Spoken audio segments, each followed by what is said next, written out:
Hello and welcome. Today's exciting episode is a beading video. I take this jacket that I made out of Chanel tweed and I cover it in beads. It's perfect. Perfect, perfect, perfect. Perfect jacket. I couldn't decide which jacket to do, so these are the things I've already made this month. And there is already a tweed jacket there, the dolman sleeve one, and there's a reversible jacket. This end on the left here is all the things that aren't finished. So these ones are finished, and as you can see, there's the embellished tweed and there's the reversible jacket as well. These are two dresses that haven't been finished. I just have to hand stitch the cuffs. And the rest are all jackets that haven't been finished. So I've got 4 tweed jackets. I have to make the lining for them. Or some of the linings are made, but I have to sew the lining into them. But I haven't actually filmed the process of making them. These 2 green jackets here, I filmed every step of the way so far. So they're sort of like half-made videos essentially, as well as half-made jackets. Oh, and I keep getting asked about, do you stitch the lining, the structural layer, the petticoat netting to the tweed? Yes, you do. So when you stitch cotton, you can see all the stitches because that's the way cotton is made. But when you stitch tweed to another fabric, the stitches sort of nestle in between because tweed is such a loosely woven fabric. You do stitch it to it, and then once you finished your jacket, the silk covers it and protects all those stitches on the inside, and the stitches nestle on the outside, so you never actually see them. And this is me just pointing out that this is my reversible jacket, and then I get a bit carried away with the metallic gold. It's very cute. So yeah, I don't have any footage on those 4 nearly finished ones, and the 2 half-made jackets, that's a bit too much like hard work. So I think I'll finish a beading one for this video because I've already got 12.5 minutes of this video. I actually started it last year. So yeah, I think I'll do this one. I've sort of kept putting it off because I don't know if it's too boring for other people. I find it fascinating because it's a Chanel tweed. They're really, really hard to get. Actually, now that the Brexit has happened, I'm not sure. I guess you just go to Paris and ask. I don't know how you find Chanel tweeds anymore. Anyway, this is another Chanel tweed. It's and I bought this one in New York years and years and years ago.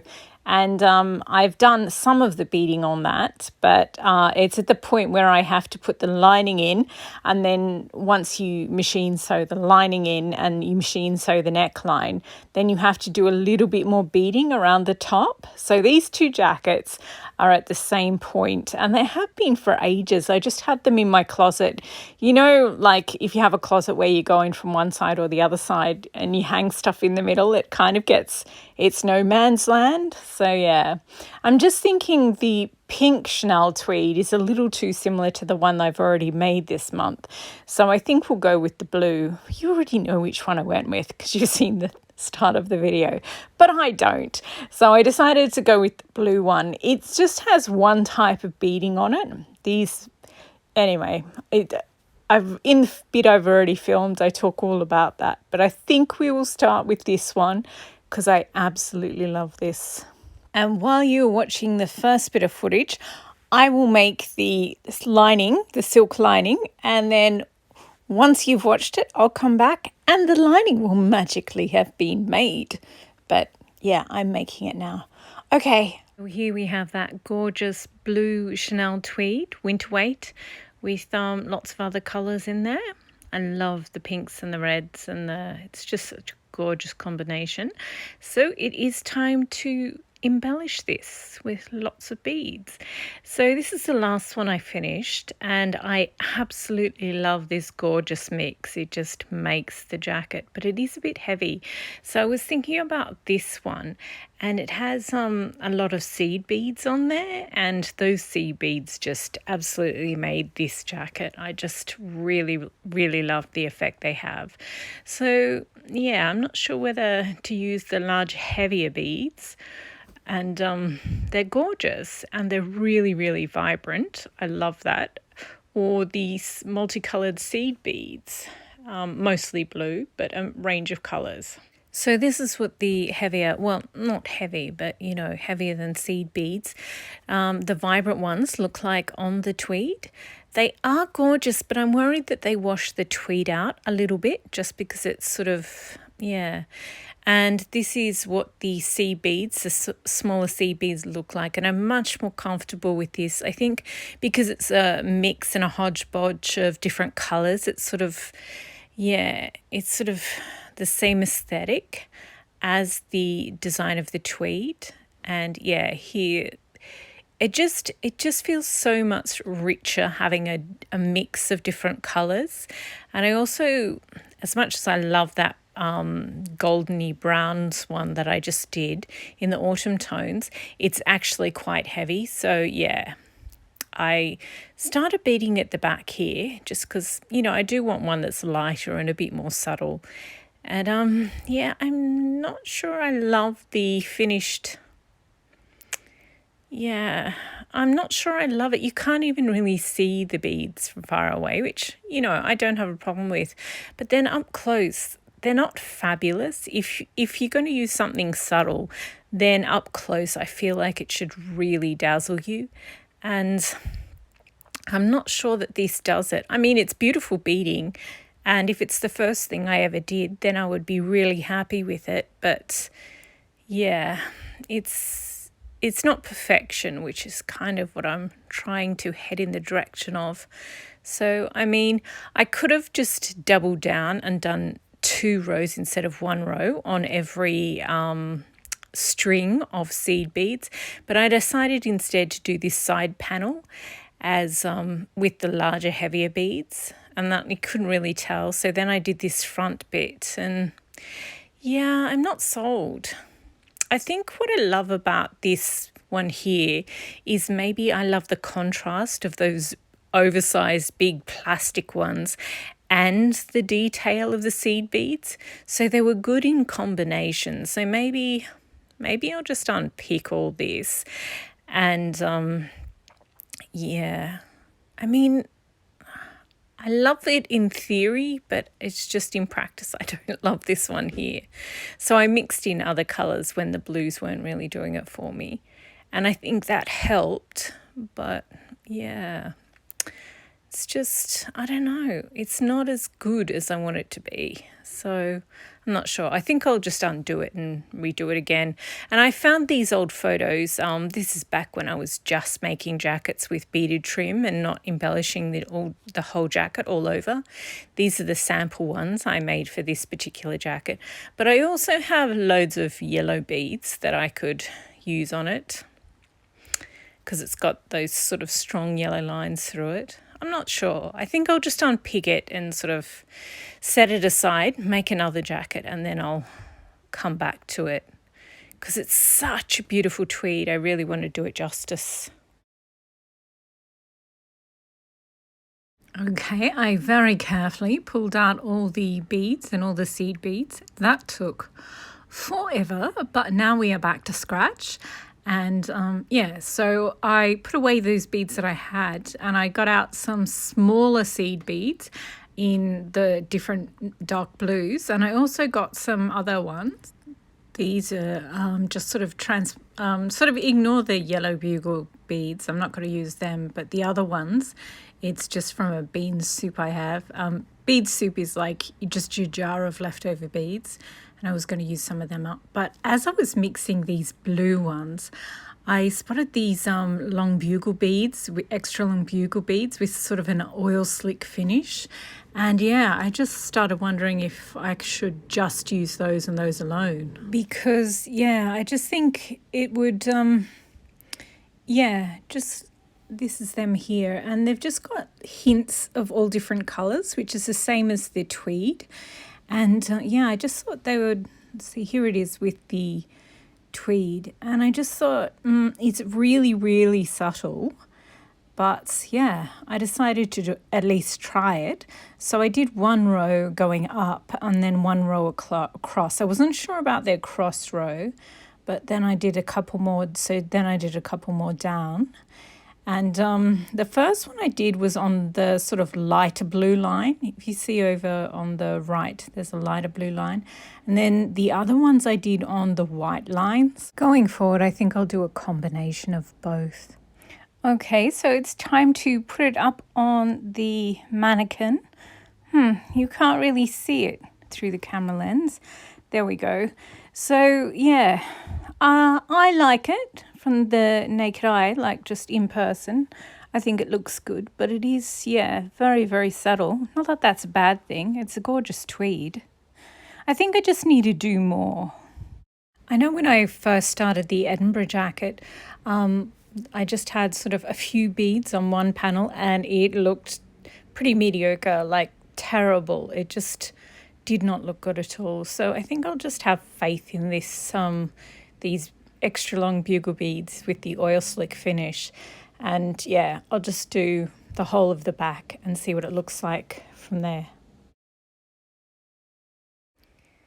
So I haven't finished it completely, but I have done quite a big sample on the front and on the sleeves and on the back. Here's the front, and just running down the sleeves.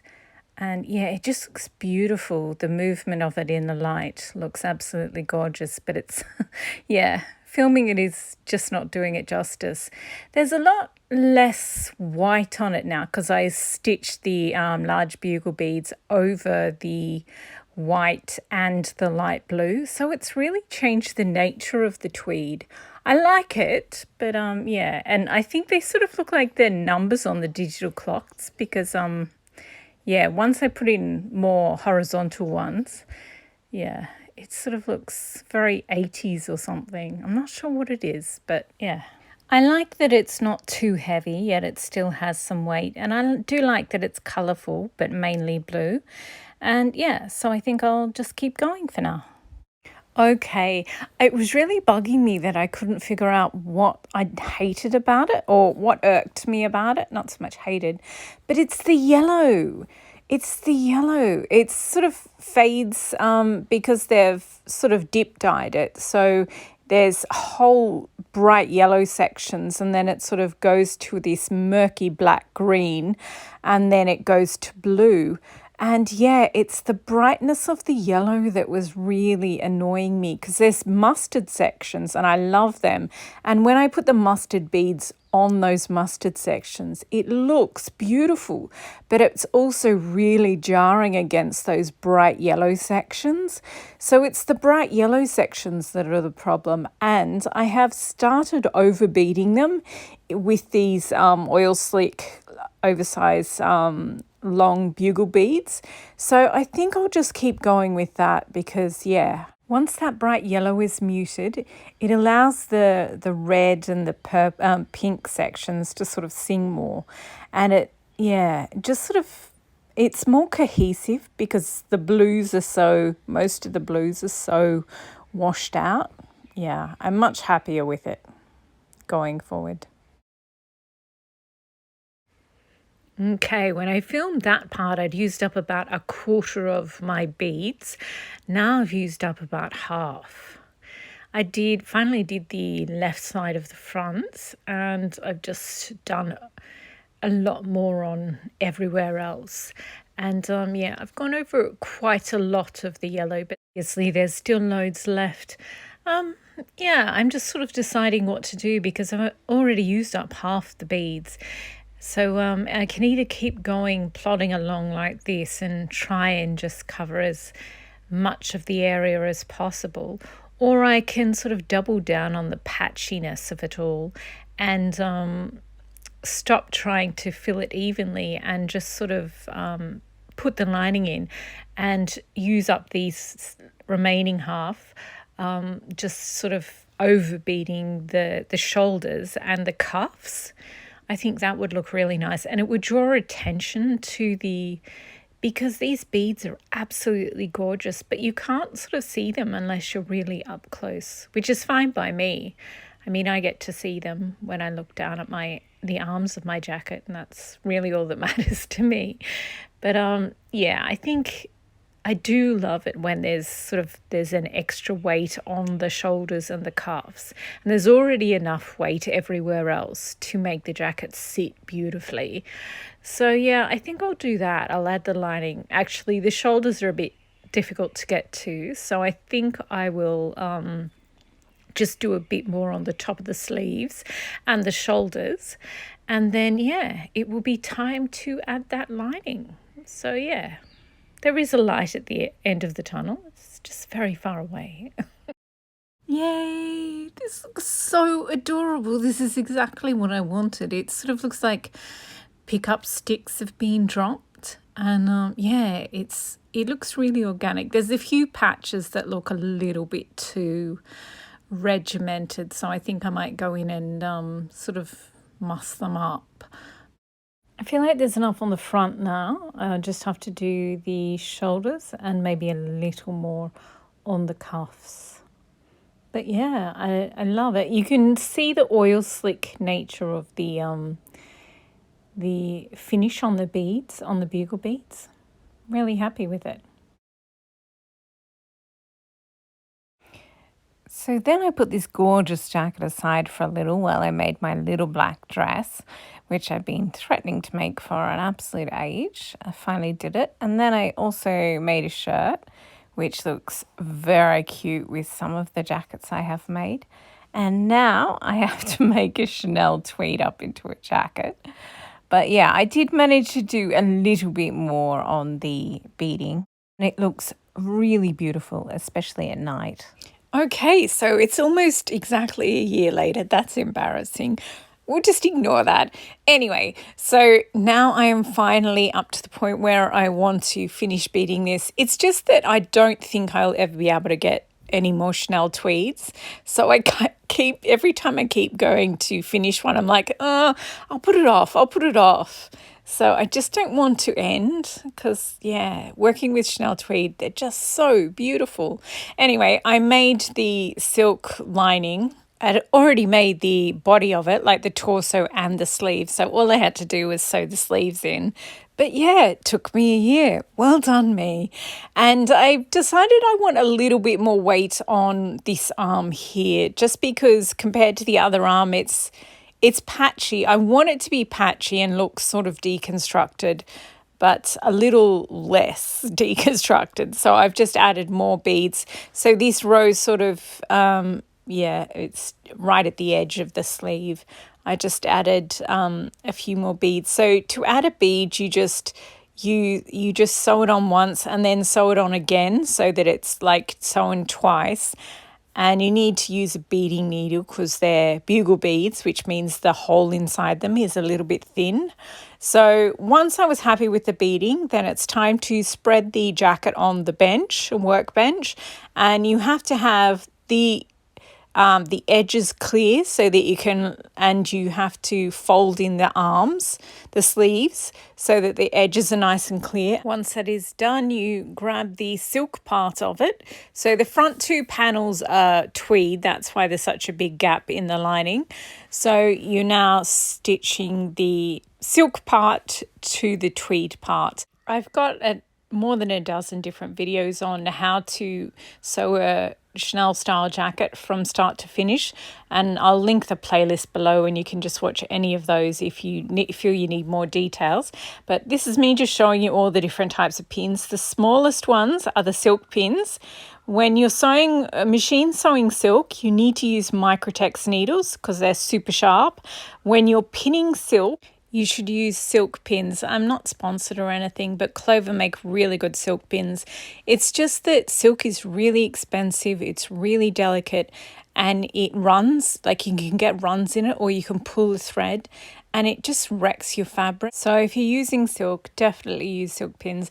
Anyway, I pinned it, I machine sewed it, and here it is on the mannequin again. Now one of the last things we have to do, the last machine sewing, is we have to turn the whole thing inside out again, very carefully because there's beading on it, and pin the outer jacket and the lining jacket together at the neckline so we can sew that. And before, when I showed you all those different sizes of pins, those big ones on the left, they're corsage pins and buttonhole pins for I bought them from a florist wholesaler. So whenever you go to a big city, you can get them. You can probably get them online, but yeah, wholesalers generally just sell in person or to companies. So you might just have to, next time you're in a big city, find some. Anyway, I find them really useful for pinning tweed together without damaging it, because regular sewing pins just are not big enough. So I pin the necklines together, then I very, very carefully machine sewed. If you're too nervous to machine sew it, then just tack it, baste it together, or hand stitch it together so everything stays in place.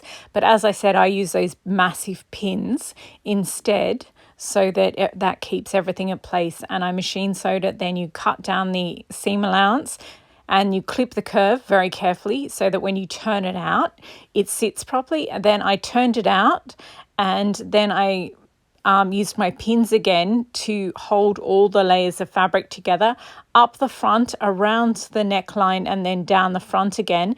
Now I have to top stitch all these layers together really carefully. So here it is. And no, you can't see my top stitching because, as I said earlier, it's the nature of tweed that when you stitch into it, the thread nestles. Like if you stitch into cotton, top stitch cotton, you can actually always see the stitches, well, pretty much, unless you do a pin stitch where you sort of pick the stitch. But here I've actually done top stitching on this tweed because Chanel tweeds are very loose tweeds. And yeah, so if this was made out of cotton and I used the exact same stitch, you would be able to see it, but you cannot see it because because of the nature of the loose weave of tweed. So now I'm just pointing out this massive area around the neckline where I still haven't done the beading. I had to leave it bald so that I would be able to machine sew that stitch line, the neckline. So now this is me just showing you. So you stitch down a bead and then you do another stitch. So you just run your needle through it and then you pull it right through and then you put it right back down into the tweed. Yes, that's like, it is time consuming, but if you don't have patience, beading isn't for you. It does take time, but I think it's worth it. Either you think it's worth it or you don't. That's pretty much it. So I was losing the light. So I was like, okay, I'll do this front section on the left, but I'll leave the rest for tomorrow so I can get this video edited and finally get it out. So once you do finish the beading, the next thing you do is you pull the sleeves of the lining, so the silk, through into the tweed sleeve. Then you pin the cuffs and the hem. So that just involves turning up the raw seam, the raw edge, and pinning it in place with your silk pins and then hand stitching it down. So you do I usually do the cuffs first, then the hem. But I mean, it doesn't really matter at this stage. It's the last thing. And there we go. There's the jacket. So I haven't done mine because there's still that little bald patch that I haven't done on the back. But yes, and there's my other jacket still unfinished. I will get there eventually. It's it's such a beautiful tweed. And I'm really happy with the way I've done it. But yeah, I really do need to finish it. And oh, I love that one too. This is me getting distracted. It's so pretty. It's just so pretty. Anyway, back to the blue one. Back to the blue one. Oh, here I go. I actually have the beads out. So yeah, that may be one of the next ones that I do. But I don't have any footage of me doing the rest of it. I think I've lost all that footage. So yeah, it'll just be in a sewing vlog. It will magically appear once it's finally done, I think. Anyway, here is the final jacket, with a few bugle beads left to do. Oh, I love this jacket. It is hypnotizing in person. I'm not sure it's as magical on screen, but in person, I love this jacket. I love it so much. It's so subtle. It's the exact kind of beading that I love. Like, it's technically incredibly difficult to do, but a lot of people would just look at it and not even notice that there was beading. And I love that. When something is so overwhelming that you just don't even notice it. It's like, ooh, it's the best technique. You know, when you go into a cathedral and it's the entire surfaces are all hand painted and you don't really notice until afterwards. It's kind of like it's only a jacket, but yeah, I like that, you know, the excessive amount of craftsmanship and technique. I love that. So anyway, yeah, I'm really, really happy with the way that this turned out. I am going to put more beads on there. It's 250 grams, which is 8.8 ounces, which is 1 cup of beads in, I just Googled it. And it said it was 1 cup in cooking measurements as well. So there you go. It is a lot of beads, but it could be more. And, in the older piece of footage, I talk about my Edinburgh Chanel jacket and how heavy it is. I do have a lot of jackets that are heavily beaded.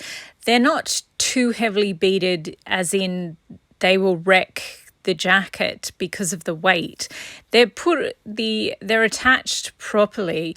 I just meant that I had long COVID for a long time, so there were days where I just was really, really fatigued, and so I'd thought I should make some lighter jackets. I'm pretty good most days now, but yeah, I just thought I should.